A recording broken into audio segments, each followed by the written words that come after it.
পরম করুণাময় আল্লাহ নতুন বছরে সবার জন্য শুভ বার্তা নিয়ে আসুক, মঙ্গল করুক সবার।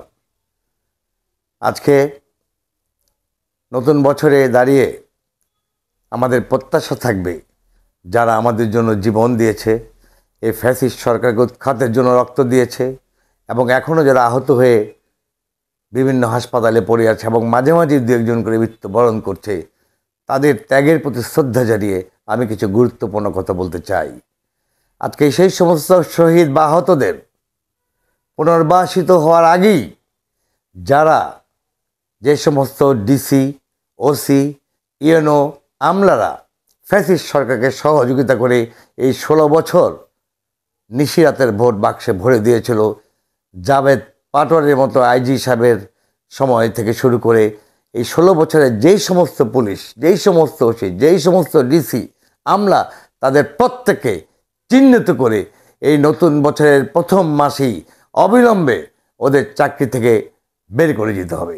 তাদের ধৃষ্টতা দেখে আমরা অবাক হয়ে যাই যে শহীদের পুনর্বাসিত হওয়ার আগে তারা পদবঞ্চিতরা পদ চান, যারা পদবঞ্চিতরা এবং যারা সুযোগ সন্ধানী সবাই একাকার হয়ে নতুন করে সরকারের বিরুদ্ধে একটা ষড়যন্ত্রে লিপ্ত হয়ে সরকারকে বেকায়দায় ফেলে বিভিন্নভাবে টাকা পয়সা নেওয়ার একটা প্রচেষ্টা চালিয়ে যাচ্ছে।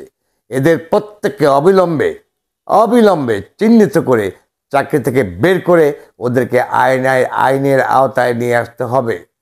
আজকে আমরা আশাবাদী যে দুদকের নতুন চেয়ারম্যান হয়েছেন, শুনেছি উনি অত্যন্ত ভালো এবং দক্ষ সৎ লোক। এই দুদক যদি প্রত্যেকটি এই সমস্ত 16 বছরের আমলাদের তদন্ত করে তাহলে বেরিয়ে যাবে তারা কত টাকার মালিক। অনেক সচিবের বিছানার নিচেও কোটি কোটি টাকা ইতিমধ্যে পাওয়া গেছে।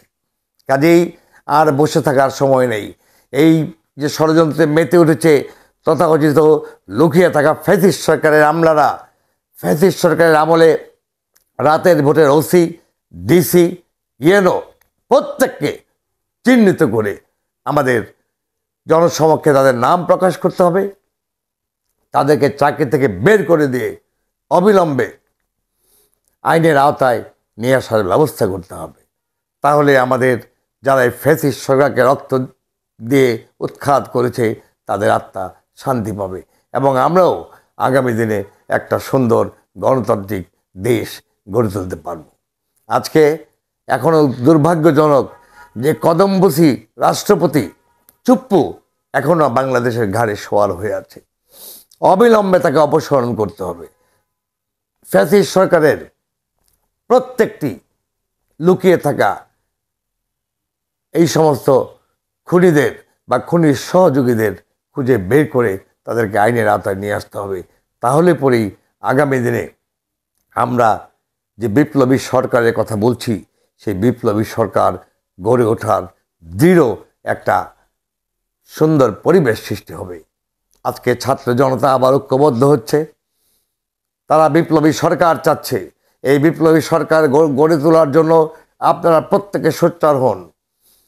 বিপ্লবের পরে কোনোদিন আগের ক্ষমতাসীনদের সহযোগীদেরকে নিয়ে কোনোদিন সরকার চলতে পারে না। পদে পদে প্রতি মুহূর্তে সরকারকে বিপদে ফেলার জন্য এই ফ্যাসিস্ট সরকার হটিয়ে যে নতুন সরকার এসছে তাদেরকে বিপদে ফেলার জন্য ওরা প্রতি মুহূর্তে বিভিন্ন কুকর্ম ষড়যন্ত্র চালিয়ে যাবে। কাজে আর সময় নেই, এখনই নতুন বছরের দৃঢ় প্রতিজ্ঞা নিতে হবে। আমাদের অবিলম্বে বিপ্লবী সরকার গঠনের মধ্যে দিয়ে এই সমস্ত ফ্যাসিস্টদের সহযোগিতার নিশ্চিহ্ন করে দিতে হবে। সবাইকে ধন্যবাদ, নতুন বছরের শুভেচ্ছা।